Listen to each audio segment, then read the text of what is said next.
life. But he will be back next week, and he actually wrote the book on treatment. We were teaching this class many, many years ago and couldn't find a good book on the subject. Ernest really wasn't about spiritual mind treatment as we know it. Ernest did a 3-step treatment. He often, when he would treat someone in his presence, he would do it silently. And so people would come in and they would sit there and he would just sit there quietly, and at the end he would say, "And it is good and very good." And you were done. You know, he treated you. But he didn't do it out loud. He didn't have 5 steps. The 5 steps didn't come until it was either during World War II or after World War II. We were tweaking things, and Orrin Mullen, one of the big leaders in the movement at the time, added the gratitude and added the release step. So there are a lot of different ways to do treatment, and different people teach different ideas of treatment. This class is going to be on our basic 5 steps that we use. And during the class, we will not only be treating for ourselves, but at some point in the class, we will treat for each other. So take a deep breath, because you won't be doing that until you're ready to do it.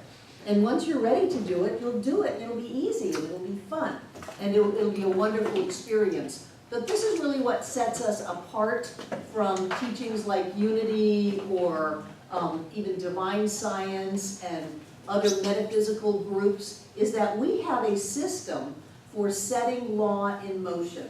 So many, many years ago when John and I were teaching this class and we couldn't find a book that we liked, he sat down and wrote one. And since then it has been the standard of teaching treatment in our movement. Divorce publishes it, and you know, you get to have the guy who wrote the book in your class. So that's very, very cool. We're going to use the book, so if you don't have the book, you can purchase the book. Is anybody familiar with and willing to run the bookstore tonight? Great. Breezy will be selling them. The books are $10.95 plus whatever taxes these days. I don't know, they keep jumping it around. And if you want to, next week you can get John to sign it. He's a celebrity in other places, and that's what he does. He signs books when he goes places. So if you're interested in doing that, you can have him sign it. But we're going to go through it, and there's going to be homework in the book. A lot of times I teach classes and say, you know, if you show up, you're going to get Barbara, and you're going to get a lot, and it doesn't really matter if you're reading the books or keeping up. In this class, I really want you to do the homework, because the homework will fine-tune what you think, and we are working with your thoughts. So if we, I think the homework for this week takes you up to page 41, which is the first worksheet. You have worksheets. And you know, I haven't stopped to see if the page numbers are the same in this. So wherever the first worksheet is, it actually has lines, it says worksheet. It's worksheet number 1 and has lines, and you don't have to write in your book if you don't want to. No, this is page 23. Page 23. Wow. Okay, so you're going to want to go through. How did they move them around? You're going through redefining prayer and step 1. No, okay? Make the type a lot smaller. So in the book, and then you'll do a worksheet, and then you'll come and you'll have an opportunity to look at some of your ideas. And what we want to do is look at our ideas about perhaps some old ideas about prayer, or our ideas about whether or not people really can move from a state of illness to a state of health, or a state of poverty to a state of prosperity, or a state of things not working out to a state of things working out. And we did a lot of that in the Annie Ritz-Malitz class over the winter on Tuesday mornings, because Annie is an absolutist metaphysician. You know, illness has no person nor place in my life. It has no power over me. It does not exist, and that's the end of the story. And since then, we've modernized and homogenized a lot of the old-fashioned teachings into a way that says, well, you know, I'll do a treatment, and then I'll go to a doctor, and then I'll get a prescription, and then I'll take the pills, and then I'll be okay. And so this gives you an opportunity to really look at what you believe about what's possible. How creative do you believe you are? What do you think God or Spirit or the divine is, and how is that working in your life? This is an 8-week class, and is anybody taking this class for credit to go into practitioner classes? Olympia is. Cindy and Mandy are. So, and those of you who don't know that you are, what I want to remind you is to please check the sign-in sheet, write your name the first day, then it'll be all printed out really pretty. All you have to do is put a check mark, and at the end of it, there'll be an opportunity to register for credit with the home office in Denver, since there really is a treatment class in the curriculum. So I'm matching it even Stephen here, and if you think you might want to use the credit somewhere down the line to go into practitioner training or something else, then you'll have that. Like Gina took all these classes in Colorado and never got credit for them. And she wanted to go into practitioner class, and we contacted home office, and they have no idea who she is, so she never got any of her stuff registered and credited. So just think about it. Even if you come in late, go in during the break, and just check your name off so that we've got the record that you're here. Any questions before we jump into the material? I have kind of an ancient edition of 5 steps to treat for free. Now, So do I. Is that okay? Sure. Okay. Your homework is on page 41. This is the original one. This cover. Yeah. And when Divorce picked it up, they redid the front cover. Oh, okay. The 5 sells better than the Eagle. 5. I'm not sure what that says. 5. So in terms of marketing, this one is the one that works better. And what I want to say a little bit before we get started is that the practice of the art of spiritual mind treatment is really important to me. When I took my first Science of Mind classes, I had a very charismatic teacher who was one of the best speakers in the movement. There were, 500 people on a Sunday that he held in the palm of his hand. You could hear a pin drop. You went up and down and up and down and up, but we never learned treatment. So I was very inspired, and I could talk this teaching with the best of them, but my life didn't really work. When I was studying with Rocking Bear before he passed, he would say, "Does your life grow corn?" And what that means is your life working? Are you having an abundance in your life? Do you have enough in your life? Is your life working? And what I've noticed is that when we are willing to practice doing spiritual practice, when we are willing to actually commit to do it, then amazing things happen. And it's great to come here on Sunday, and it's great to be uplifted, but I want you to be able to demonstrate this teaching. I want you to be able to have what you need when you need it, not after you need it, not after a lot of struggle and strife. I want you to be able to command the power of creation itself through your thought and through your mind. And to do that, my experience is you have to practice it. And it is an art form.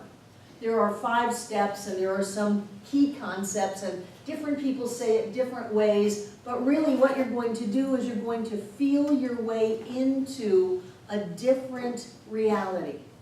A reality where you already have what it is you want. And whether it's money or a car or a job or a house or whatever those outside things are, or whether it's a greater sense of yourself, a sense of knowing and being guided and being directed through your life, whether it's a sense that the entire universe is unfolding for your good, that you feel like you're being carried through life instead of having to whack out a path through the jungle by the sweat of your brow. You know, whatever it is that you're wanting in your treatment work, you can have that. You can absolutely have that, and I have demonstrated that over and over and over in my life. Things that were impossible happen. And in hindsight, it all makes sense. But in foresight, it was impossible. It could not happen. And so what I want you to do is to be able to be so sure about that other reality that supersedes and transcends the conditions of your life, that you are not ruled by how much money is in your bank account, what your body is doing, what people around you are saying, what you think is happening, but you are able to move out of that into a greater experience of life. And as you move out of that and open to it and embrace it, then it falls into form. There's a quantum physics idea that says there are infinite possibilities and probabilities. And what that means is that anything can happen. And that when you focus on one of those, the power of simply focusing on it brings it into the physical plane. And they say that it collapses into form. That there's infinite probabilities and possibilities floating around you. Millions of dollars, true love, cruises, travel, all the kinds of things you might want. Happiness, fulfillment, sense of purpose, you know, family, whatever it is you might want, that already exists in possibility. And then when you focus on it, it collapses into form. And they can prove that. They can make it happen. And we make it happen all the time. Most people make it happen randomly because they are reacting to circumstances in their life. Something happens and they freak out, focus, focus, focus, collapse into form. And then they say, I knew that was going to happen. Well, why'd you have to get so upset? Well, because I knew it was going to happen. No, you didn't get upset because you knew it was going to happen. It happened because you got so upset. So most people are, oh my God, I'm going to run out of gas, I'm going to run out of money, I'm going to run out of time, whatever. And by focusing on that, they collapse that into form. And then there are the people who are willing to exercise dominion over their world, to put the time and energy in to not reacting to life, but to saying, what do I choose to have happen here? Every second is a crossroad. What do I choose to have happen? I don't care what it looks like. I don't care if there's a truck coming at me. What do I choose to have happen here? And by choosing, you focus on that and it collapses into form. We had one person in a class once who was out on I-40, I think it was out by Waynesville somewhere, and something happened and there was a vehicle coming at her. Maybe it was at the exit ramp or something like that. And she simply shouted out, I am safe. And at the other side of what could have been an accident with the state troopers and all of that, they walked her back and they said, these are your skid marks. And then they stopped.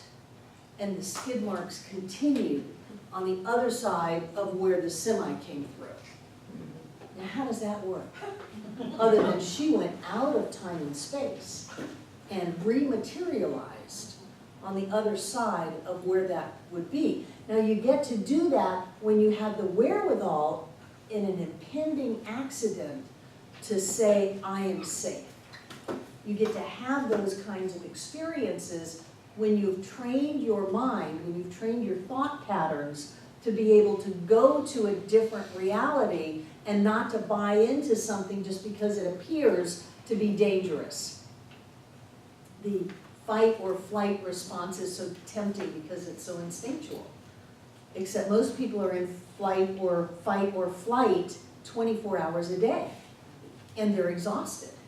And they keep creating saber-toothed tigers jumping in front of them that are going to threaten their life. I look at some people and just marvel that they're still managing to be alive with all of that stress and adrenaline and drama and upset and trauma and all of this focus going on. And so when we practice spiritual mind treatment and when we practice spiritual practice, we begin to train ourselves how to not get hooked by whatever's happening, but to be able to embrace a greater reality and then go there, and then the form in our life collapses into that greater reality. And I have not found a way to do it other than just to do it. And I don't find many people who are good at it to begin with. So I want you to know that we're not holding this really high expectation of you, that you just go into nirvana right away and the vibhuti starts falling out of your palms like Sai Baba filling up drums. And I mean, Sai Baba, if you had a picture of him in your house, oftentimes the vibhuti would collect on the floor underneath it. So I'm not thinking that you're going to do that. I'm not expecting you to do that. But what I am sincerely asking you to do is to practice it, to practice it. Many years ago, Cliff Rubin, who was our music director for quite a while, has a son named Isaac, and I had Isaac in my practitioner 1 class when he was 11. He was 11 years old, and he's 11. We got the chairs, the tables all in a square. We had 22 people in that class, and he's like,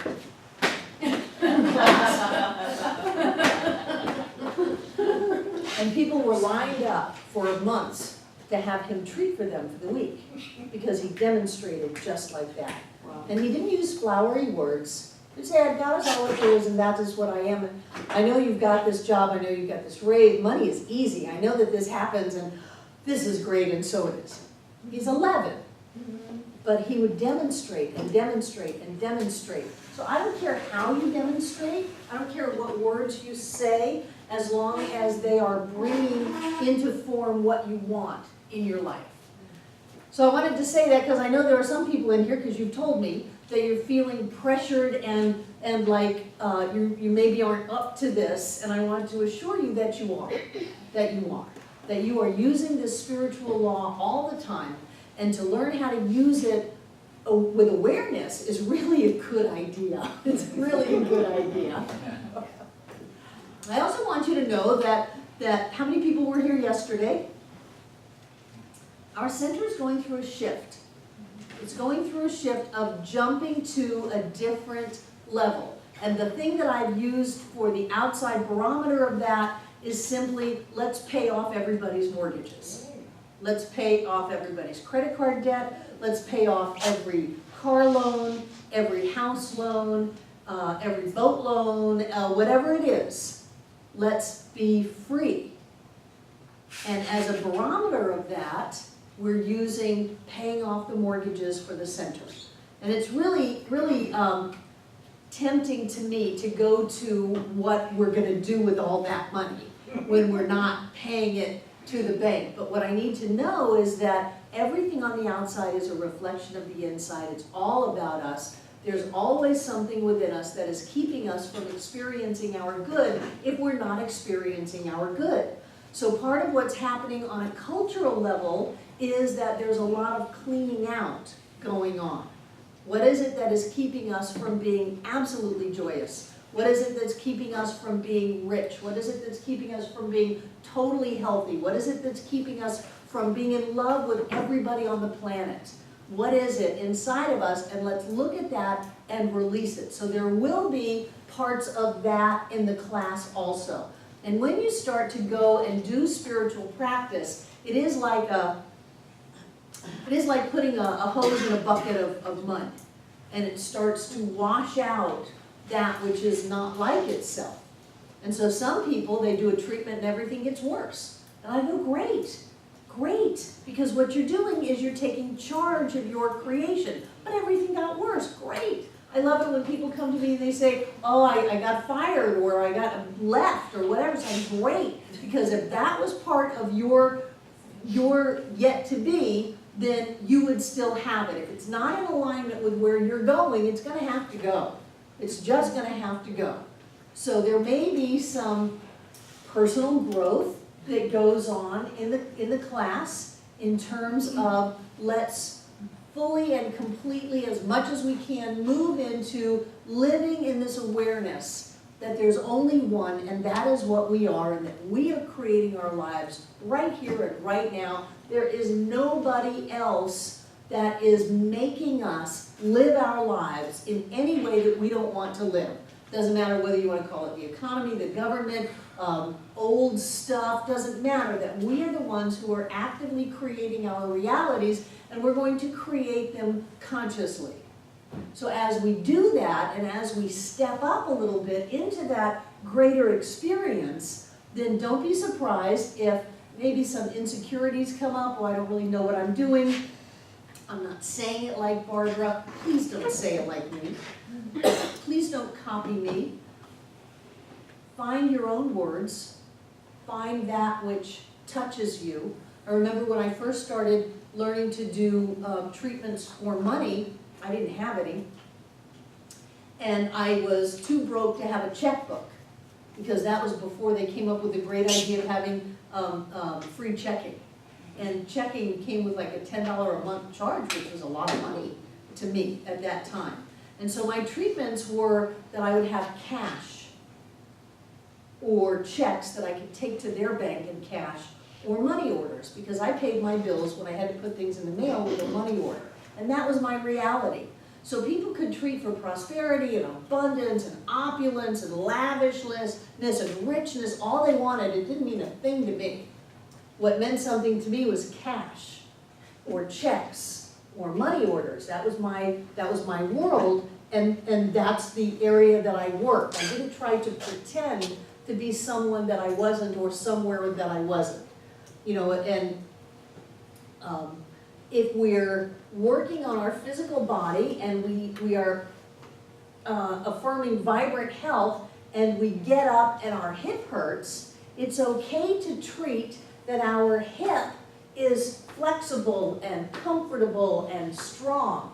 We don't have to just always try to go beyond where we can grasp it or grok it. Does that make sense? So I want to give you permission in your learning how to demonstrate through the use of spiritual mind treatment to demonstrate it. You know, demonstrate your parking space. Use it as a spiritual exercise. I brought up this whole thing about the paying off everybody's mortgages because I knew it would be a stretch. It's not about fundraising, it's about consciousness raising. It's a spiritual exercise. It's not about the parking space. It's a spiritual exercise. If you want something, make sure that you've got it in mind before you go in the store. And don't ask someone who doesn't want to work. You go in there and you ask someone, have you got blah, blah, blah? No. Don't give your power away to them. See it, know it, have it, and then, you know, my God, they've only got one and it's perfect and it's just right for me and I've got it.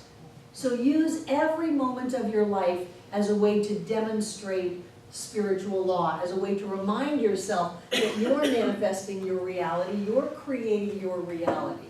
And it really does work. It's amazing. People do this and they come in all starry-eyed and they go, oh my God, it worked. Of course it works. It's always working.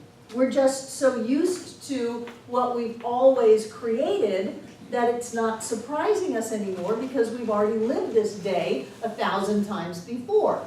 But when we start to create a new day, then it gets very exciting. Oh my gosh, this happened. It happened what would have appeared to be out of the blue, but in hindsight, I can see how everything came together for it all to work out.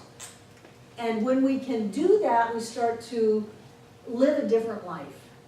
A life where we're the ones in charge, where we can have it the way that we want to have it, and where we then, you know, which is part of my thing, we become the light to other people. Because they go, boy, you're just so lucky. Everything just works out for you. Even traffic, you know, you drive in on your day to drive, you drive in and you hit all the green lights and everything just flows for you and nobody's honking or yelling and you get the front parking space, wow, how do you do that? Or things don't go the way you thought they would, and yet you're happy and joy-filled and peaceful and loving, and they say, how do you do that? So you become a different kind of person in the world. And frankly, I think that that's what we all signed up for. We signed up to be a different kind of person in the world. I see it as we signed up to be light bearers. And so what do light bearers have to jump into? The darkness. They have to jump into the darkness so that they can hold their lights up high. And once you hold your lights up high, then you and everyone else around you can see.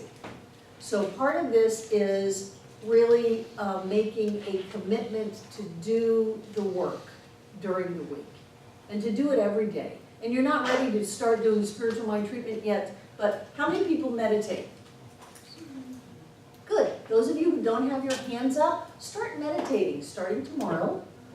Start meditating every day. Start practicing controlling your mind. It doesn't matter if thoughts come up, you just let them come up and go out, and you can practice with your breath. Easy peasy meditation is 1, 2, that's it. 1, oh my God, I didn't get gas, let it out.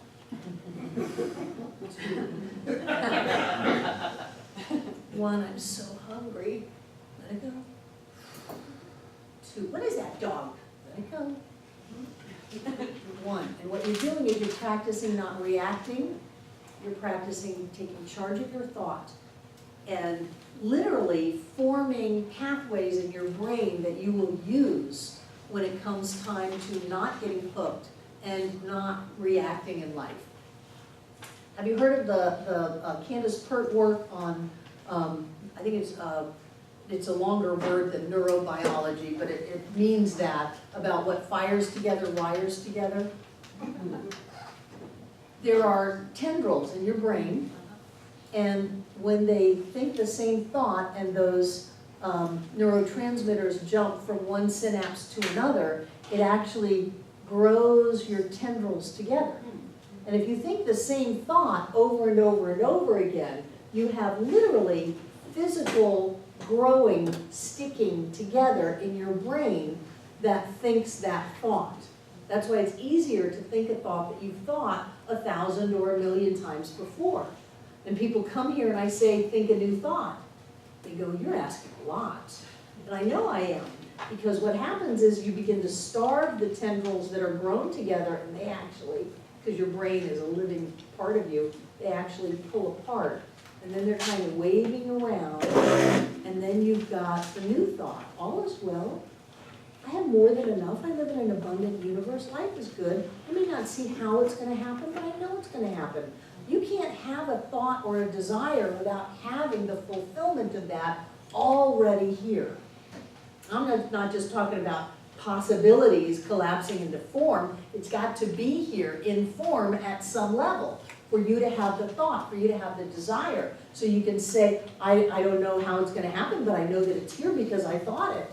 Because I have that deep connection to it, and I know that things are unfolding for my good right now, and these start to grow together. They literally grow together in your brain. It's fascinating. So what you want to do is, if you've got things that are taking you into fire, stop it. And let those pull apart, and then find what you want to connect with. And this is a different kind of a class than me just teaching you do 1,000 affirmations a day, because spiritual mind treatment is going to take you much deeper than an affirmation ever can. Spiritual mind treatment is like having the light be a laser light.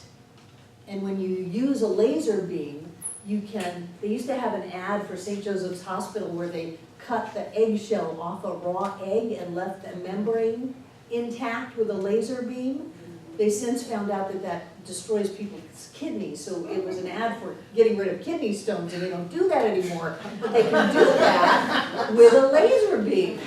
And what is a laser beam but a beam of light that doesn't have the ups and downs in it anymore? It's a smooth beam, the laser beam. So what you want to do is you want to get yourself into a space where you are not a puppet on a string, you're not at effect of the world, you're not reacting to life, but you are choosing how to create your experience. And this takes time. It takes practice, it takes time. Sometimes instead of running out the door because you're late, you've got to sit down and take a couple of breaths and say, no, I'm not running into that possible day. That's going to be a disaster. I'm going to do a treatment and know that everything unfolds perfectly for me, that my way is open, my path is already made clear, everything that I need is already in place, and this day is going to unfold with wonderful serendipity and synchronicity and best day ever and prosperity and health and wholeness. And then, even though you are later on a physical plane than you would have been before, you will go into a much better day. But you've got to be able to grab hold of yourself and say, don't do that. Don't go running, screaming into a disaster. And sometimes I say that to people who come in and tell me they're in love. Take a breath and think about this. Don't go running into a life that you don't want to live. So I say all of that because I really want you to get that this is an opportunity for you to change directions in your life, to shift gears, to take it up to a bit of a higher level, to open up more, to be more of who you've come here to be, to really experience a greater level of livingness. And in my experience, I have used treatment to make the impossible possible over and over and over and over and over and over and over and over again, but you got to do it. We've done treatment work for things where we've done it for years, every day, and watched how things came together. And you know, it's the ego that says, well, if it's always in the now moment, where the hell is it? It's right here, but I don't see it. That's the problem. That's the problem. You're seeing that it's not here instead of it's here. Sometimes people get frustrated with me because I'll treat for them and they'll say, it hasn't happened yet. And I say, yes, it has. Oh. Well, what's your choice? Your choice is to live in the life that you're in right now, or move into the life that you want to be in. And you're not going to have the life that you want to be in show up in physical form while you keep living in the life that you're in now. Does that make sense? You've got to somehow develop the skill to put the gas in your car and pay your bills and eat and stuff like that. But it's like when Jesus said, I'm in the world, but I am not of it. I am living in a different reality. There's a different reality going on, and that reality is a greater experience of me in my world. And so that, I don't know how you get it unless you just do it every day, every day, every day, every day, every day. But when you do it every day, you can have things show up that perhaps the you that didn't do it every day never thought would be possible. And then you end up living it. Any questions about that? Yes? Well, I just wanted to comment. Amongst all of that you said, and it's just right for me. And to me, that's the perfect thing to say to keep you from being an infinite possibility or thinking about things that you don't want to. Okay, great, great, great, great. It's all about us, you know, and when we can take that responsibility and that power back and realize that we're creating this, that if we don't want it, then we have to change on the inside. And it's not just change what we say, it's change how we see ourselves, which brings up all of that stuff about letting go of the old story and doing forgiveness work if you've got it to do, and embracing a new possibility of who you are. It brings all of that up in addition to the treatment, which can bring up other things in your life. It can bring up things in relationships, it can bring up things in families and in jobs and stuff like that. But when you can make that shift, then you can have a different kind of a life. If you're willing to focus on that and do it and let go of that which is of the old and open up to the new, even if you don't know how it's going to happen. I think that's part of the fun and the magic of this teaching, Because if we knew how it was all gonna happen, it'd be pretty boring. This stuff is exciting. It's exciting because we don't know how it's gonna happen. What do you mean you want me to be happy? I can't be happy. It's never gonna happen. Sure it will. You're already happy if you would stop being unhappy. You know, you're already healthy if you would stop insisting on being sick. So we get to do that. Any other questions or comments? Yes, Jane and then Kim. It's conscious awareness is something that I think gets in my way. If I'm unconscious about what's going on, if things happen that are terrific. So I needed a winter jacket, and I went to the store, and I found one that fit perfectly, and I said, I was so surprised, because I have a lot of trouble with that I just said, well, I don't want it. And everybody looked at me with their mouths open, and I walked out, and then I thought, why am I saying no to this jacket? And I walked back into the store and I bought it, and it's my most favorite jacket. Good, so you walked back. And we all do that. Someone says, oh, I love you so much, and we go, I don't want that. Yeah. They have entire fields of psychology about that. It's the battered woman syndrome, you know. I don't want you who are gonna be nice to me. I don't want you who are gonna put me in the hospital. So we all do that at some level. This was just too easy. I can't have it. There must be something wrong with it. You know, if it's too good to be true, it must be. All of those cliches that are of a limited experience of life. And then we've got to have the wherewithal to say, wait a minute, what did I just do? I just walked out. That was dumb. I'm going back to get my good. I'm going to go back to be healthy and happy and prosperous and whole and joyous. People do that with the center. They leave it and say, you people are too happy, this is all airy-fairy stuff, this doesn't work. And then they sit there for a year or two and go, wait a minute, my life was working when I was back there. So they come back. It's all the same thing. It's all about us being willing to not repeat the past in an attempt to have a different future, and us to let go of the limiting view that we have of ourselves.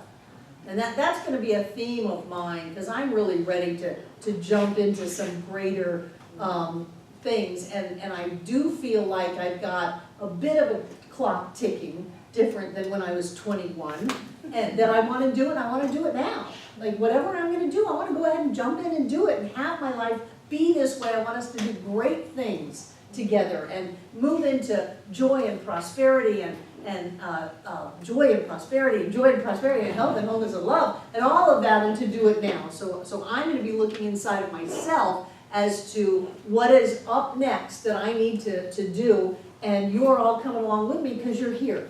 Kim. Absolutely. Barbara, will you be talking about when we set our intention and focus, also on the release standpoint, is oftentimes, many times in my experience, the universe is going to deliver much more than we could have ever imagined. So that limiting mind that is focusing on a certain feeling, but allowing the universe to direct it and bring it to us in a much greater way than we have imagined. I am. And what I'm going to do with that is look at the jump between secondary causation and primary causation. In terms of, what do you want? I want enough money to pay my mortgage payment or pay my rent. Well, do you really want enough money to pay your rent? Is that really all that you want? Right now in your fear, that's all you can encompass, is I just need another $20 to pay make my rent payment. It's so limiting. Which is limiting, and that's at a level of secondary causation. And I wasn't going to jump into it this fast, but take deep breaths, and I'll get all Trewardian on you. When you allow your purpose, and let's say your purpose is being happy or feeling relieved or relaxed or peaceful or okay, whatever that is, when you allow your purpose to be contingent upon any person, place, or thing, you have descended to the level of secondary causation. And that's the level of doubt, fear, and limitation. So when you think you want a person, oh, if they would only love me, a place, boy, if I get that job, or a thing, if I only had that money. You know, I spent that money before the deal went through, and then the deal didn't go through, and now I'm really screwed. That's all secondary causation. What do you really want when you think you want that one person to approve of you, to love you, to do what you think they should do? What do you want? Self-love. You want love. You may not even know you want self-love yet, you want love. And what is it when you think that you want something that has to do with place? I want that house. Boy, that's the perfect house. I've been vision boarding that house for decades. It's exactly the way that I wanted. I know that right now somebody else is living in it, but I want that house. I want to make myself live in that house. What do you really want? Security. You want security? What else? Happiness. Comfort. Comfort? Happiness? You want all of these things. And when you want the thing, when you want the car, the money, the trinket that's all glittery and pretty, or the new iWatch or whatever it is, when you want the thing, what is it that you really want? Abundance, prosperity. Well, give me words that I can wrap my head around. Prestige. Good stuff. Money. No, it's not money. Never money. Never money. It's never money. It's never the mortgage payments. It's freedom. It's never money. What is it? Safety. It could be safety, Self-worth. self-worth. What else? It would be an emotion, right? Freedom, like you said. Yeah. Where I'm trying, who said it to you? Where I'm trying to get you to go is it is a quality, not an emotion, because emotions come and go with our thought. So what is it? Prestige. Freedom. So instead of treating for money, I would encourage you to treat for freedom. But if you want to treat for money, go ahead. But don't limit it to a certain amount. Barbara, treat for me for $5. No. I had someone call me up once and said, I'm standing in Staples. Treat that I find this ink for my printer. No. I'm not going to do that. I'm not going to deal at that level with the world. My treatment is to lift me up. I can treat that everything is fine, that you're having a fantastic day, that everything that you need is here. You not finding your ink maybe because you're supposed to run into the love of your life. Who knows what it is? I'm not treating for ink. Now, if you need ink, you may treat for ink, you know? You may say, I'm going to demonstrate this ink even though right now I see that the slot is empty. I'm going to demonstrate this ink. I am captain of my ship. I determine my destiny. I'm going to create this ink. Excuse me, you seem to be out of ink, and I know you have this ink. I know you have it. Well, it's been going out like hotcakes, it's on sale, blah, blah, blah. No, I know you have this ink. Would you look? I know that I have ink. I have the ink in my hand. I'm walking out with the ink. The entire universe supports me and loves me in my having ink. I have the ink. And then they'll go, wow, look, here's a case of the ink. That's okay to do that, but not out of, I need the ink for me to be okay on the planet. You see the difference? That's the limiting that you're talking about. And people can use this to just take little tiny baby steps instead of flying. And what I want us to do is to fly. I want us to rise above the conditions of life, to choose how we want to live, and to watch everything collapse into form all around us in concert and harmony and joy and serendipity and synchronicity, and to be able to say, life is magical. Life is magical. The way that these things happen. All feelings that you're going for, not things, the material realm. This is within what you're feeling and then when you're feeling that, then the material things come. Yeah, I just like to go beyond the feeling. Yeah, okay. The feeling is an interim step, which is fine. We're all going to take some interim steps. Okay. But I have learned not to rely on my feelings. I get to choose my feelings. And so even happiness, I would choose joy, which to me isn't a feeling. It's a state of beingness. So what I wanna do is I wanna keep going up, but if you're terrified and you want security, go for it. You know, if you are thinking that the world is really an awful place and you get to peace, great. Yes, Sue? Yeah, maybe you can clarify something for me. I absolutely see that, I mean, that really resonates. I could be looking for a person, I get the person, and I'm still not feeling loved, so if I want to feel love, How many times have we all done that? same thing with the house, or Right. anything else, or Mhm. money, or whatever. I'm not getting the feeling that I was really, really looking for. So I understand that, go for the, you know, the bigger. the What bigger is it gonna picture. give But you? my question is, I remember when we were taking the, Annie Willis class, Mhm. and there was something about, she didn't call it affirmations, I don't remember, but listing what you want in your life. And the emphasis was on being very specific. The date you want it by, the exact thing that you want. Mhm. And I did it and everything because, but I never really felt it. Right, I don't like to use I dates. don't, I don't like to set the goals. specificity, you know, name the person, name, you Seems know, like you're be manipulating the. exactly where you wanna go, you know, name the place. and That's that fine, kind of thing. that's fine. I don't like to do that because I'm dealing at the level of time and space. Yeah. I want to rise beyond time and space and have my time and space collapse into form according to my intention. And dealing, you know, Einstein said you can't solve the problem at the level of the problem. So if I'm treating that my knee doesn't hurt or something like that, then that may be a beneficial stopgap measure. But I want to go to where my entire body is a light body. I am vibrating with energy and God and health and light. And it's going to take care of my knee and everything else that may need to come into alignment. And in that coming into alignment, if I've got to release something emotionally, physically, literally in my life, then that's all part of me coming into that alignment, but that's where I want to go. And I'm willing to pay the price to get where I want to go. This is not a teaching for people who are lazy or who just want everything to happen without them doing any work. There is a reason your life is the way that it is. No matter how great it is, none of us are levitating right now.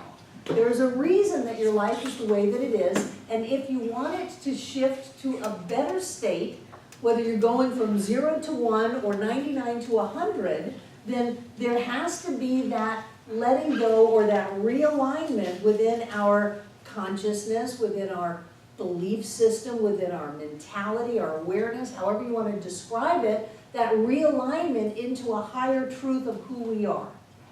And treatment does that. It does that. It just lets us practice it over and over and over again. And if you are not high after you do a treatment, especially if you're worried or tired, you're not doing it right. You're trying to use your willpower. You're trying to coerce the law. I always laugh at people who come into this concept like I'm going to work a deal with the universe. You're not going to work a deal with the universe. The universe is going to call you on your stuff, and if you allow yourself to grow and to rise into a greater sense of who you are, then the situations will change, but you can't work a deal with the universe. Rick? You just kind of hit on the point that I was thinking a while back. You know, Louise Hay's book, You Can Heal Your Body. I know Louise Hay, she is a religious science minister. Yeah. But she, you know, there's a wonderful little book I've read for years. You know, and it gives the thought patterns that, you know, could possibly be the cause of, say, a particular ailment or something.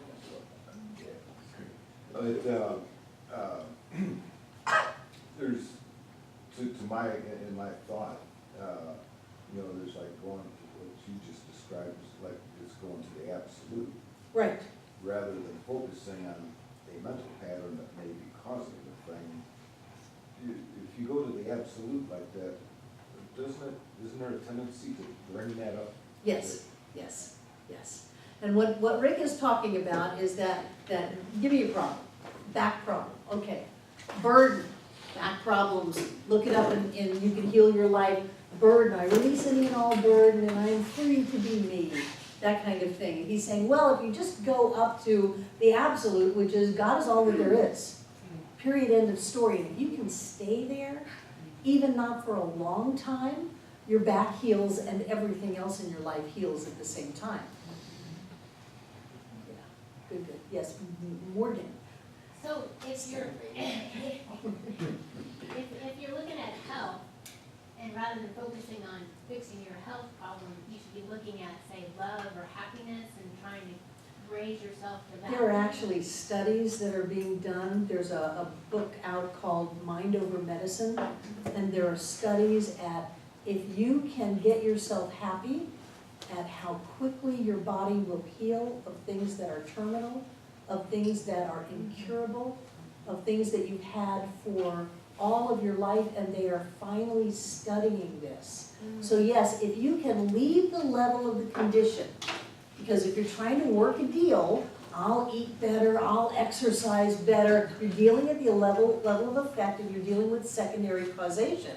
And if you can rise up to really get this idea that you are a spiritual being living in a spiritual universe, that all is well. And if you look at Louise Hay's affirmations, they almost always go back to, I love and accept myself just the way that I am. If you can get that you are deeply and profoundly loved, and that everything is fine, if you can let go of all shame that says I did this or I shouldn't have done that, all guilt, all criticism inside of yourself, and just get that God is all that there is, and that is what I am. I'm a spiritual being, and I've done some crazy things, but I'm a spiritual being, and the only moment is now. Your body will heal instantaneously.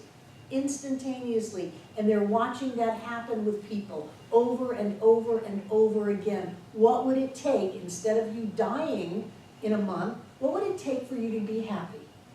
How long can you hold happiness and watch things just melt away? Because the body, when it comes into that vibration of the spiritual reality of who you are, the body has to come back into an alignment with perfect health. That's what Annie Ritz was trying to get us to go to. And I love that it's actually coming out. You know, by the time my grandchildren are adults, there's going to be places that you go to measure how long you can hold happiness. And, well, I've got, you know, whatever, a tendonitis, you know, or a bunion or something. Okay, well, let's see how long you can practice holding this happiness, and oh, wow, it just goes away. It's like that Greg Braden video of the monks that were praying over the woman that had terminal bladder cancer, and they had the ultrasound on her, and you could see the screen, and in 3 minutes of them simply praying over her, the tumor in real time vanished. You could see it right on You the could screen. see it right there, right there. So they were so well versed in happiness and joy, and that's one cool thing about our sharing and how it works that we can treat for other people. We can give that to each other. When you come into this center, you get stuff. You get stuff without ever having to do anything, although then if you stay for any length of time, you start doing stuff because you want more stuff. I've been studying mindfulness and psychotherapy, which is along the lines of what you were talking about the meditation. And they did that with CAT scans, and what it is, it's a combination of Western psychology and Buddhist psychology. And what, psychotherapy, excuse me. So what they did was they had like people with like certain mental illnesses, and they had them under CAT scans, and they could literally see the changes in the brain as they did these mindful exercises. Sure. Yeah, So so the it's- body can heal instantaneously and miraculously. We call it miraculously just because we're not used to how it works. But the body is set up to heal just like that. The universe is set up for you to be rich beyond your wildest dreams just like that. Life is set up for you to feel more love than you ever thought possible just like that. You know, this is not supposed to be a struggle. this life. And all we need to do is figure out how to stop looking at struggle, reacting, being upset, reinforcing the struggle, and bring ourselves out to a greater reality. It's like coming up above the clouds into the sun that's always shining, and watch that show up in time and space. Sandy, and then we're gonna break. I really do have a class here. Do you happen to know who the author was for the book Mind Over Medicine? No. I think it's That's Lisa Rankin. Lisa Rankin. It's very cool, very cool. Let's take a break and let's try to come back at 10 after. Bowling. Yes, Ted? Sure, go over there and just turn the knob. It's set at 70, because as we get into the summer, we'll need it set at 70. Yeah, just turn it to where you're comfortable, and then if it needs to get hot, go over there and turn it. So your homework in the book, you've got the new book here that you just bought from Breezy, and you're reading through page 24. The worksheet is on page 23.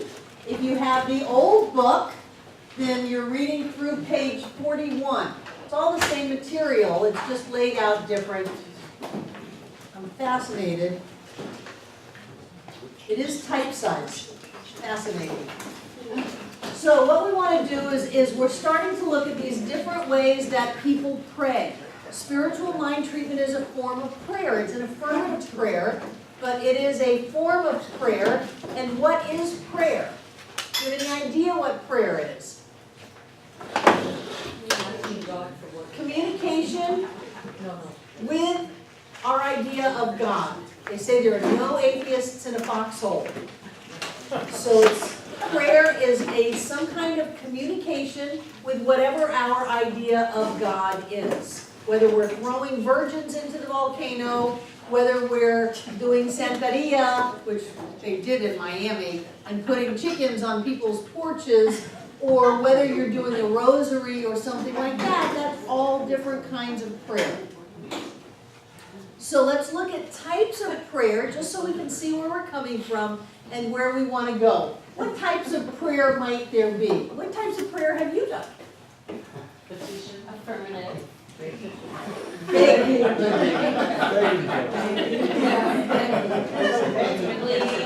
Begging, pleading, beseeching, those are all a very well-known kind of prayer. There used to be a movie with Dom DeLuise and Burt Reynolds? Yeah. And Dom DeLuise had a terminal disease, and he asked his good friend Burt Reynolds to kill him so that he didn't have to suffer in his dying from this disease. And so, actually Burt Reynolds was the one who had the disease, and Dom DeLuise was going to kill Burt Reynolds, and so he would jump out with a knife, at unsuspecting times, and Burt Reynolds was always, or whoever it was that was dying of the disease, would immediately go into a beseeching, pleading, begging prayer. God, make me a good runner. God, make me a good swimmer. All of these things while someone was trying to kill him. So that was the humor of the movie. But we do that all the time. Or we used to do that in terms of we get afraid and we're asking some outside power to please save us. The problem with that kind of prayer is what? Doesn't work. There's no outside power that's going to save us, really. And the only time we pray is when things are really awful. What other kinds of prayer are there? Bargaining. That's all the begging and the bargaining and the beseeching. Okay. What other kinds of prayers are there? Did anybody grow up Catholic? Oh, God, yes. Rose ritual. No, I was gonna say gratitude, but. Gratitude prayers, yes, we're going to hold those for last. Yes. Atonement. How about the Catholic prayers? What kind of prayers did you do when you were Catholic? Ritual. You did rote and ritual prayers. You did your rosary. Hail Mary. Hail Mary, full of grace. Formulate.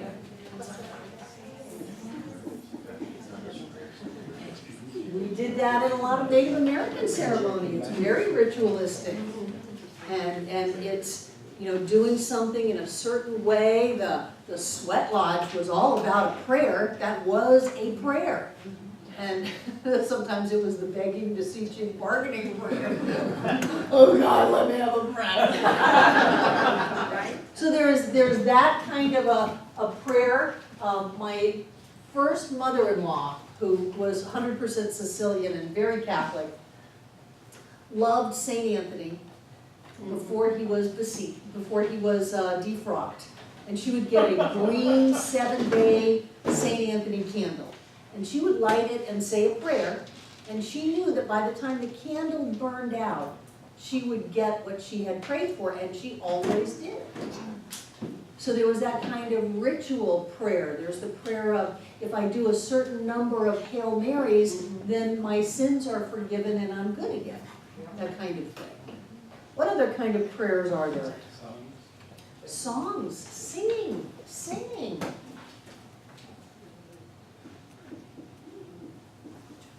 How about the Sufi dancing? How about yoga? Haven't you ever been in that? I mean, when they're doing Tai Chi over there, it's all about the prayer. You know, they're gone somewhere else. That's all I know.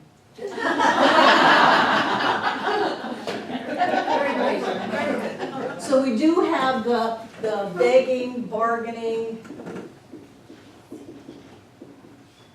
petitioning. God, if you do this, I'll do that. Boy, if you just let this check clear, I swear I'll tithe for the rest of my life. If you just let the car make it to the gas station, I promise I'll put gas in it as soon as it gets to halfway. Whatever kind of petitioning, bargaining stuff we might do, just let the tests come back negative, and I'll never do that activity again. Whatever that may be. Yeah. And then we have meditative prayer.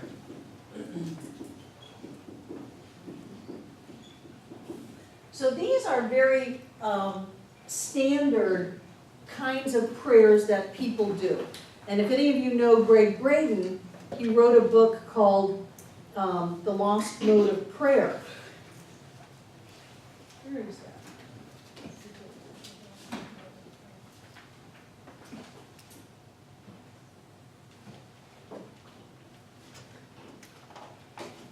And the lost mode of prayer that he talks about is, instead of praying to something outside of yourself, is to pray the result of the prayer. He would talk about the Navajo Indians in the desert, and when there was a drought, they would go and pray not for rain. They would go pray rain. And they would go into the middle of the field where they have their circle with the wheel, the medicine wheel laid out, and stand in there and feel the rain pouring down on them. They would hear the ground squish with the squishiness of it all. And they would smell the rain.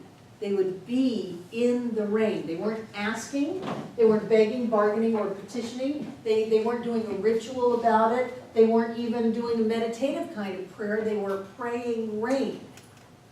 And there are stories about how every place was completely dry and in a drought except that one area of the desert where it was pouring in that place, because they were praying rain. And we do that in that when we move into spiritual mind treatment, we are knowing that this has already happened. We're not saying, oh Lord, won't you buy me a Mercedes Benz? We're not saying, oh, I hope. I mean, even with the birthday candles, we're not wishing. We don't wish here, we don't hope, we don't keep our fingers crossed, we're not doing superstitious kind of stuff. We are knowing that it is done now. We are grabbing a hold of that possibility and bringing it into our lives as it collapses into form. We're doing that, and you can actually feel that. Don't you feel that, Lynn? You can reach out into that vague land that's not time and space. We're not on this plane. And you can grab stuff and bring it into your world by loving it and embracing it and breathing it and knowing it and welcoming it and being grateful for it. And it shows up. You can do that with people. I called John in. I was married at the time. I was the minister of a church. And I went outside one night and looked up at the stars and said, if you are there, you better get here quick. And John moved from Australia to Miami, moved in with his mother because he had just come back from out of the States. His route to his mother's house happened to be right in front of the church that I was the minister of. And he pulled in and walked in and said, what is this science of mind? You know, just pull something in. But you've got to not be caught up in the idea that this is real. This is not real. This is an after expression of a previous thought. This is old news, whatever's going on here. This is not a new creation. Your new creation is in the next moment. You think the thought and you create something new. This is what you thought a minute ago. So if you don't like it, don't worry about it. Just think that you thought and bring in a new experience. So what Greg Braden says is the lost mode of prayer is this idea of knowing. When those monks were chanting, they knew that that woman was healthy. And you could just see it. 3 minutes, you can Google it, Greg Braden monks, bladder cancer, and watch it, just watch it vanish. It's terrible videography, but it just, you can see it just vanish. It's amazing. You showed that at the center. I did, I love that stuff. Oh. In hypnotherapy, they call that convincers, you know, as long as something convinces you that it could be real, then it becomes real for you. Right, right. Ted? So Greg Braden's book, The Lost Mode of Prayer, so what would you call that kind of prayer? A prayer of knowing. You know, in Christianity, they call it believing prayers. Have you noticed that a lot of our stuff is being used in traditional Christianity? Except then they'll throw in the devil and Jesus has to save you. It's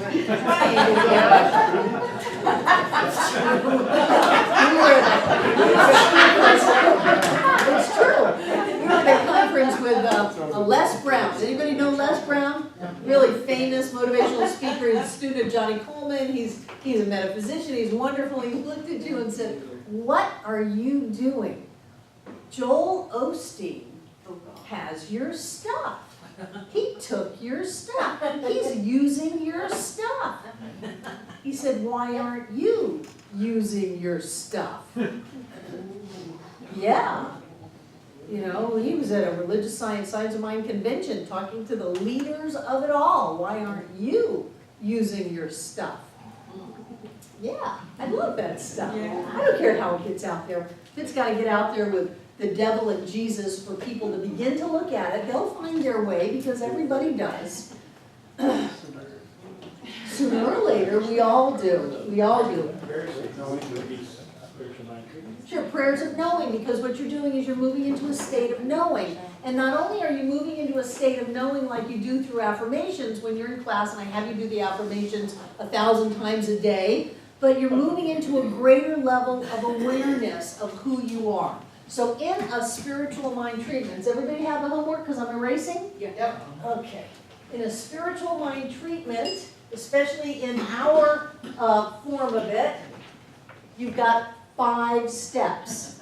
5 steps to freedom, because once you master those, you are totally free to create anything you want at any moment. You can change your reality, you can shift your awareness, and you will have a different experience, and the only thing that can happen from that inner experience is that the outer world of form changes. You can have that at any time. So you begin with step 1, which is recognition. Step 2 is identification. Some people call that unification, but if you're going to unify something, what do you have to have? 2. You have 2 things to unify them. You never have 2 things, you only have 1 thing. So I changed that, and it's caught on quite well, to identifying your true nature. I changed that 30 years ago when I first started teaching this class in Miami. You're identifying your true nature as that of spirit. So step 1, recognition. What are you recognizing? There's one. There's only one, doesn't matter what you call it, that God is all that there is, that the universe is vibratory and reflective. I love that. I said that to August Gold, it stopped her in her track. I said, we live in a vibratory and reflective universe. Wait a minute, what? We live in a vibratory and reflective universe. It's all vibration, it's not physical form, and it simply reflects back to us that which we are. Actually, it's all smoke and mirrors. It is. So the first thing is that whatever it is, it's all that there is. But let's not be cold. It's love. It's joy. It's warmth. It's wholeness.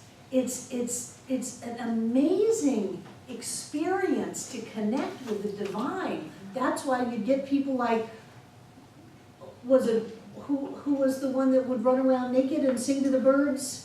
Was it Brother Lawrence? St. Francis. That's why you get somebody like St. Francis who's just out there because he feels it and he lives there. Don't worry, if you go there, I'll come and help you. We won't let anybody get in trouble. We'll be designated naked bird watching.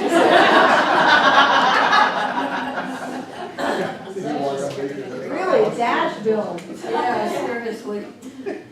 So this is affirmation. And this is where we get into realization.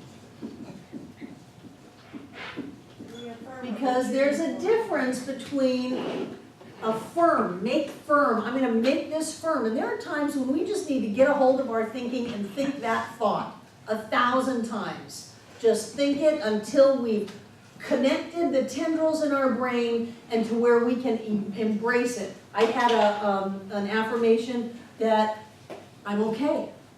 I've said that thousands and thousands and probably tens of thousands, maybe 100,000 times in my life. I'm okay, I'm okay, I'm okay, I'm okay. That was as far as I could go. But that's not what a realization is. A realization in this step of treatment is you've gone out there to the edges of your imagination beyond the space-time continuum. Space-time, it's flat. Space and time is a flat layer of reality. And they're saying that there's probably an infinite number of realities going on at the same time. What we want to do is we want to go beyond that as much as our imagination can take us to what does it mean that we are bigger than everything, that we are one with all that is, that no matter how many Hubble telescope photos I look at, that which I am is still greater than all of that. What does that mean? And you're wide open out there hanging out. And then you get this, what does that mean inside of me? I'm connected with you. I'm connected with everyone, everywhere, every when. All of the past, all of the future, all of time and space, and out beyond. And sometimes with me there's a pulse to it. You ever get the pulse? It's like a pulsing to it. And I'm just trying to hold on. You know, I'm just somewhere else. And in that wide open space, I want to have a prayer of knowing, not of hoping, not of trying to make myself believe, not of pretending that I believe. I really want to know that all is well. All is well. There really is only love. We sing it every week. There is only love. John wrote this great poem in the beginning of the book. I live in a world created by love. Love is what I am. Before me, behind me, around me, inside me, love is what I am.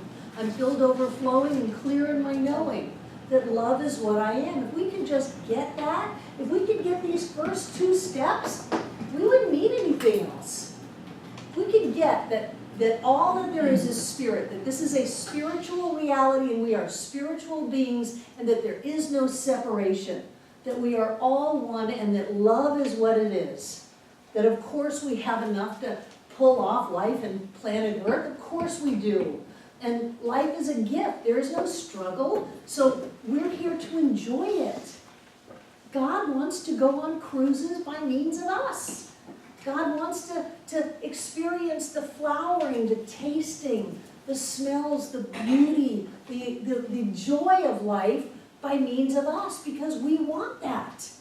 You know, and so when we can get that that's what it is, we're wide open. And so we want to go into this affirming and knowing we don't want to deal with, I got $5 to make the rent, or the deposit cleared before the check came. You know, we don't want to deal at that level. We want to know that we are free, that we are loved and supported, that our lives are filled with joy, our bodies are vibrantly healthy and carry us through this life with great joy, that our minds are clear, our hearts are open, we are guided by divine wisdom, that life is great. That's what we want to do in our treatment work. That's the difference between affirmation and realization. You just stay there until you get it. And then it's, of course, this little thing, you know, they teach us to stop telling God about our big problems and to tell our problems about our big God. Yeah. That's the difference, that we have this expansive experience. And so this little thing that seemed like it was such a big deal yesterday, it's nothing, it's gone. It has no power and no place in my life, because the only reality is the presence of Spirit made manifest as me. That's it, that's what's going on. And then money shows up and bodies heal and people are in the right place and things happen to where you get to experience that greater level of livingness. That's what spiritual mind treatment will do. You're nodding your head, yes, you know what I'm talking about. And then you move into gratitude, because that anchors it. And what a wonderful prayer. Meister Eckhart, if the only prayer you ever prayed was thank you, that would be enough. I'm so grateful. Now remember, you're not thanking a guy up on a cloud somewhere. You're being grateful for that which you just realized. You realize the truth about who you are and what life is. And then you let it go. And for some of us, that brings up all of our control issues. Because I'm sure God needs my help in explaining exactly how this can work. And that's where we limit our demonstrations. So we may get the limiting view of it, but we didn't get what we could have had. Breezy. Hello. Okay, you got that? This week you're going to work with the recognition. You're going to expand your idea of what it can mean, the very little phrase that says God is all there is. We don't want to hear God is all there is. You're going to come up with different ways to think about it, different ways to say it. That there's a oneness, there's a presence, there's a peace, there's a joy, there's a love. You know, Wallace Wattles, and it permeates and penetrates and fills the interspaces of the universe. I love that. It's the Native American spider web, the spider web of life, of light that touches everyone and everything and every time. And there is a spider web of light that connects us all. You know, it's everybody's gotten this, it's just explained in different ways. So what you're going to work on this week is step 1, and you're going to read through step 1, and then you've got a worksheet that you're going to do so that you can come and we can look at where our ideas are about this. But before we do that, part of this class is that you are going to have an opportunity to pick something that you want to demonstrate in the next 8 weeks, in the next 7 weeks and 1 day, because it's an 8-week class. So if you don't have a piece of paper, I want you to take a piece of paper so that you have a piece of paper.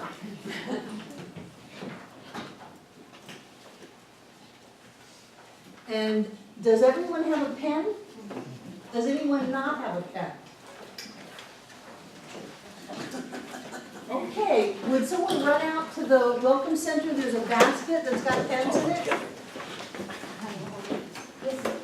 And I want you to fold your paper in half, because you're going to give half of that to me and John, and you're going to keep the other half.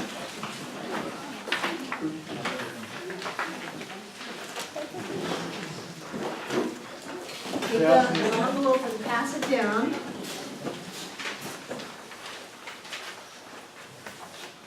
Now, don't write it down yet, we're gonna do some work, some process work on this.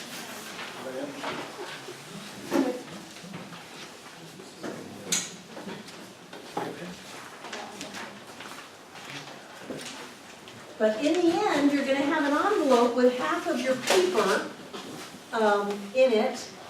And then John and I are gonna actually hold those envelopes in our hot little hands for the next 71 day and include them in your treatment list, in our treatment work.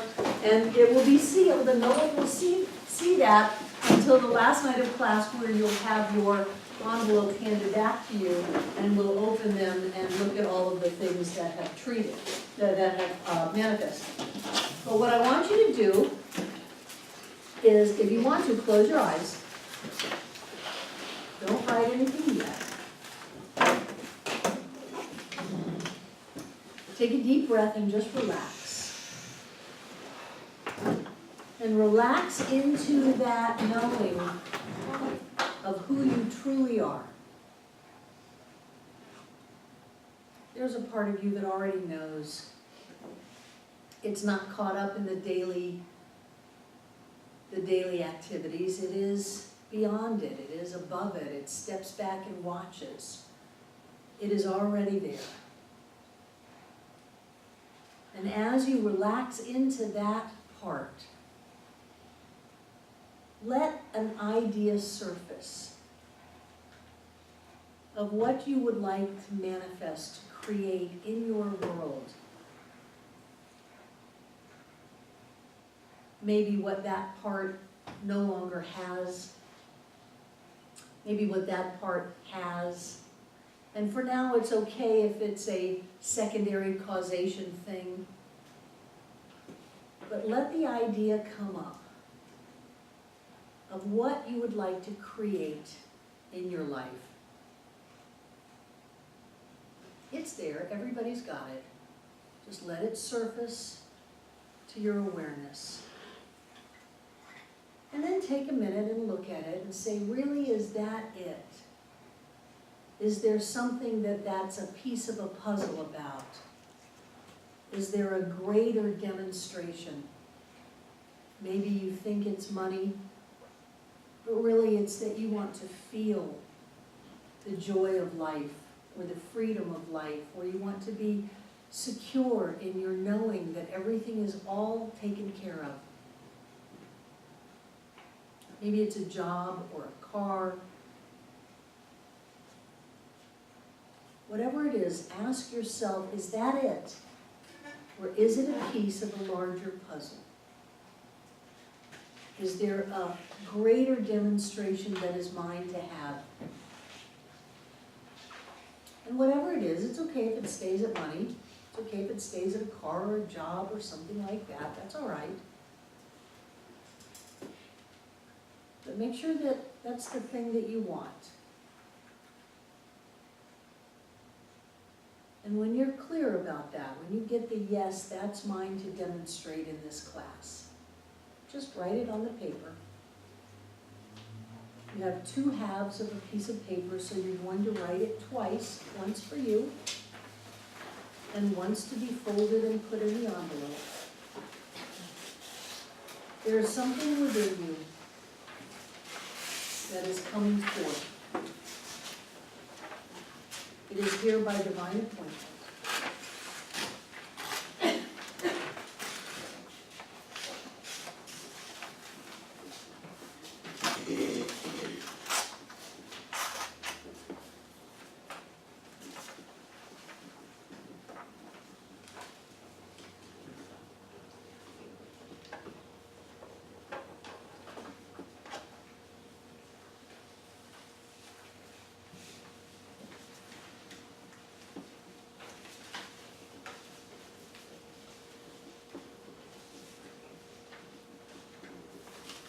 Nobody's going to look at these pages but you.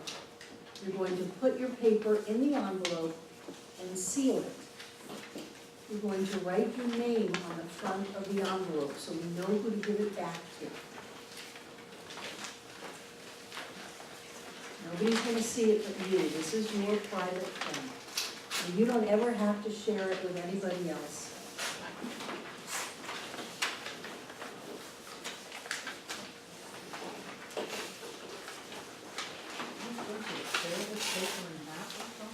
Yes, tear your paper in half. Write it on each half of the paper. The same thing on each of them. Yes, one is for you to keep, the other one is to put in the envelope, seal it, write your name on the front, and pass them up front, and John and I will actually have these every day in our treatment work. And we will treat that they are manifest now.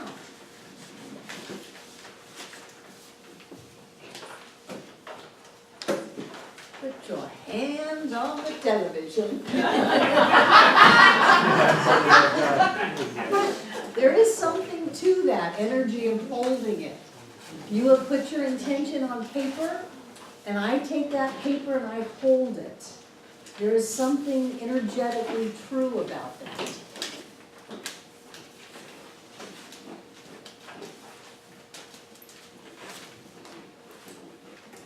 So you don't have to share, but I'm fascinated. Did anything come up for anyone that you would like to share? You don't have to share. Yes, Morgan. I want to say that I started out with health, and then I tried to move into a state of what's higher than health, what am I really seeking, which is positive, freedom, and living my life. Good. I'm not worried about Good, good. Worrying about your health is one sure way not to have it. Yes, so you moved into positiveness and freedom. And watch how health shows up. So thank you. Yes, good, good, good, good, good. Yes, Dee. I was really struck because when you said what we had to do, I was absolutely terrified. I stopped thinking, I got so afraid, and it was sort of like, it was basically, I was afraid to want something, because it wouldn't happen. Yeah. I think that that's what I realized. Yes.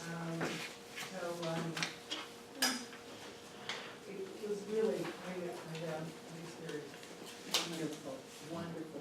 That's one of the big steps in self-worth, is to allow yourself to want. Because so often people don't acknowledge what they want so that they don't have to be disappointed. Or the flip side of that is so they don't have to actually get it. You know, if I acknowledge that I'm in a bad relationship and I don't want to be there, then I have to do something. As long as I don't think it, I can pretend everything's okay. So that's a giant jump that you just took. And with that came a sense of recognition that I am responsible. Yes. So it was two of those things, so that, I do have the responsibility, I can choose to do this or not. Yes. Good. Good for you. And you get to want because you get to have. It's like the flower out there saying, oh, I can't want the rain, or I can't, I'm taking too much sunshine. You know, that's nuts. That's sick stuff, literally. Or the apple tree that says, life. I made all those apples last year, and those farmers came and they took every one of them from me. They were my pride and joy. I created a tree full of apples and they stripped them from me. I'm not making apples again. That tree is being cut down. That tree is dead. So to want and to take and to have is all about being alive. Yeah. Anything else come up for people? Eric. A couple different things, but I'll share one thing. I've been wanting a specific vehicle.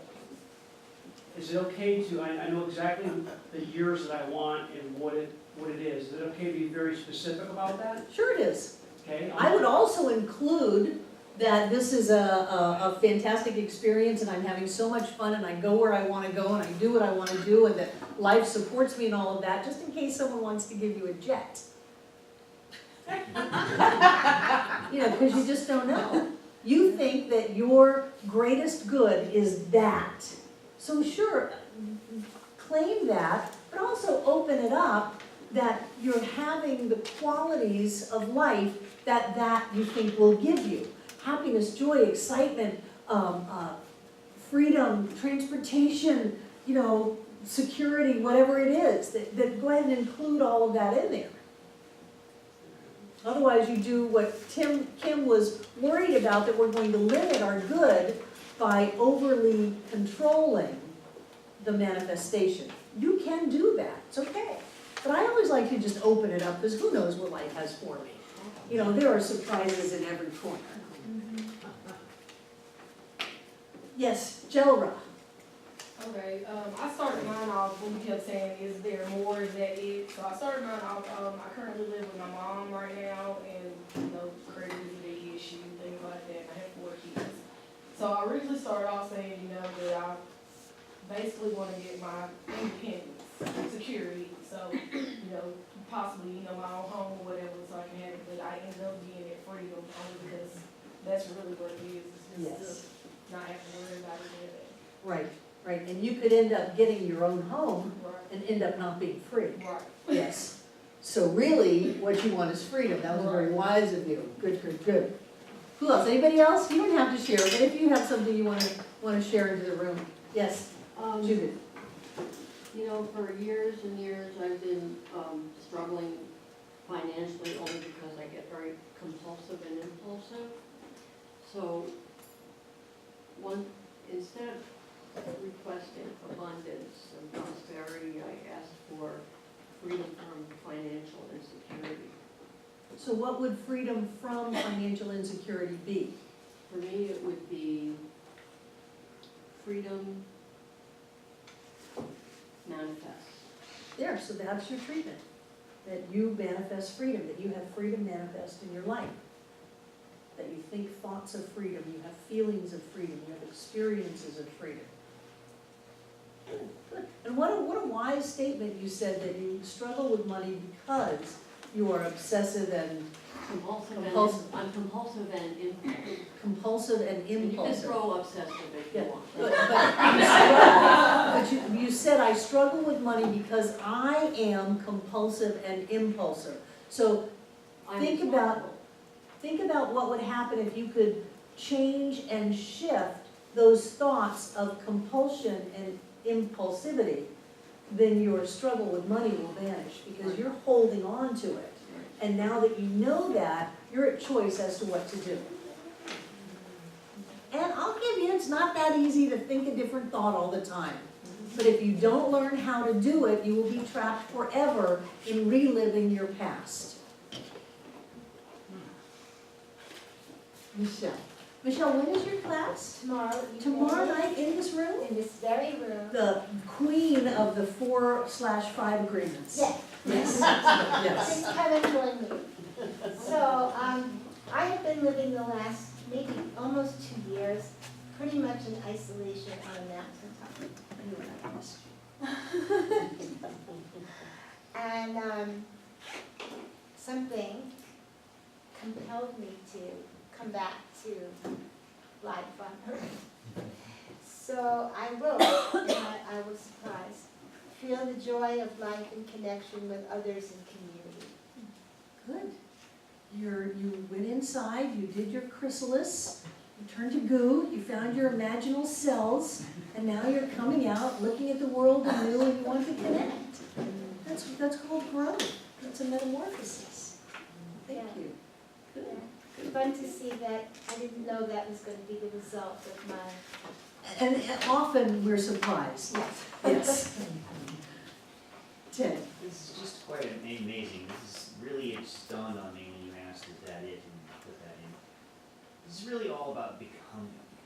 This is like what you've talked about just this Sunday. Is you know, let's go beyond our old story, the new story. Let's focus on the new story. Right. Even if our old story is great, for me, that's the trap. That the old story is great. And what that says is I can't possibly imagine a better story. Well, that's ridiculous. I can imagine a lot. Yeah, thank you. Good, good, good. Anything else? One is to seal the envelope. I do. I want you to seal the envelope and I want you to write your name on the front of it. And then I want you to pass them up front. And I will take them home. I remember when John was the only one teaching this class, and he would have this stack of envelopes, you know, and every day he would hold them and treat for everybody in the class and know that everything in those envelopes would manifest and that, you know, life was unfolding in all of this joy and greatness. So I was on this personality.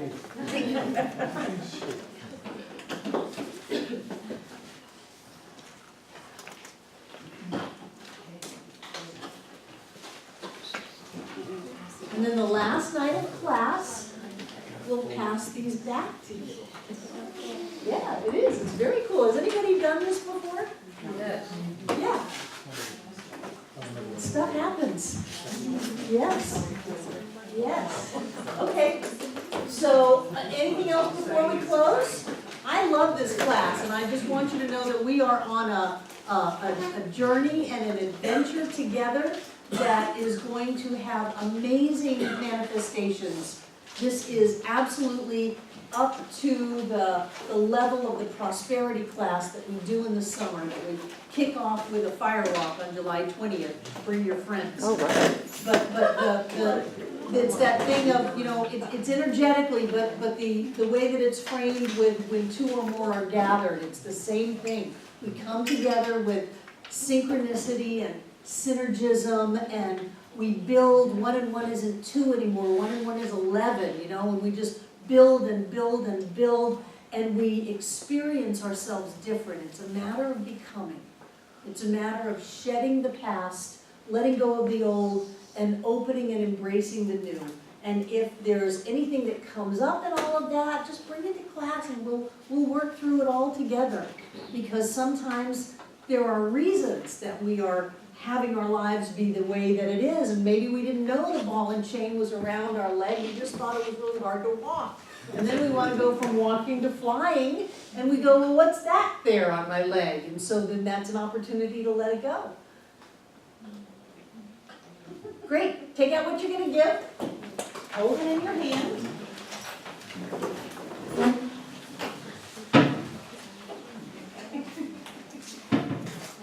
I love these new baskets. The old baskets had money falling out of them. Under the bottom, it's like, that just will not work.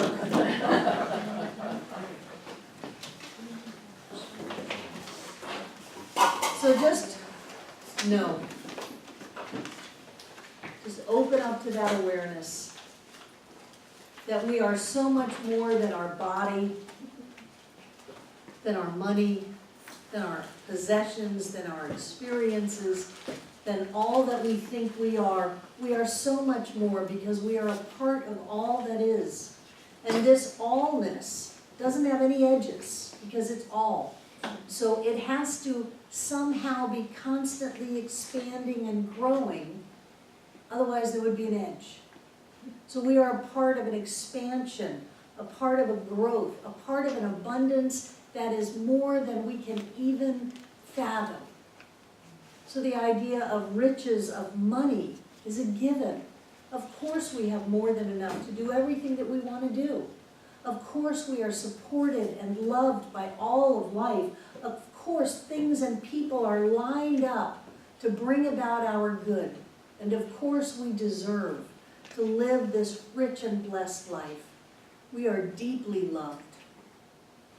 And so we give our gift this night out of that fullness and out of that awareness of who we are. We give it clear, knowing that we are setting spiritual law in motion, and the only thing that can happen is that our gift is multiplied and returned back to us. And so we accept it, knowing that we deserve it, knowing that we are loved, knowing that all is well. I know that each one of us comes together this night to make this Center for Spiritual Living Asheville all that it was ever meant to be. It is a place of peace, a beacon of light, a tower of strength, and a fountain of wisdom that touches the lives of all who call it home. And so it is. So it is.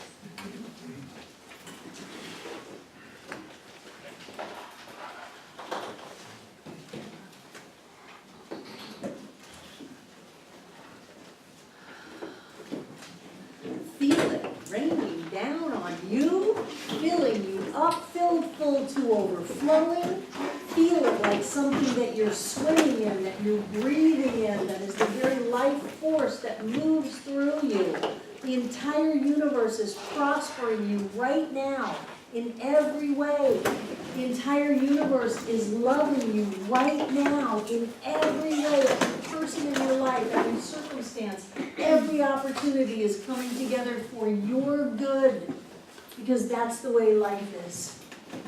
That is the richness of life, the riches of life, the love of life, the joy of life. Well, that's just, for those of you watching on video, thank you for your support. And I know that everything in these baskets is blessed, that God shows up as us, blessing each and every one of us. I know that that energy permeates, penetrates, and fills the interspaces of this center, that it touches the hearts and lives of thousands of people. It goes on out from this wonderful space to awaken people, to remind them of who they are, that life is good, that they are blessed, and they are loved. And it goes on to fill this planet and to shoot out into the stars, reminding all of us that God is all that there is, that that is what we are, and that that's all there is to it. As together we say, and so it is. I love you. Have a wonderful week. Yes, Kim? I'd just like to invite anybody to our spiritual living circle tomorrow morning at 10:30. If you want to continue this sense of community, we'd love to have you. Tomorrow morning at 10:30 in this room, and tomorrow night at 7 o'clock in this room. Thank you. I love you guys. Have a great week.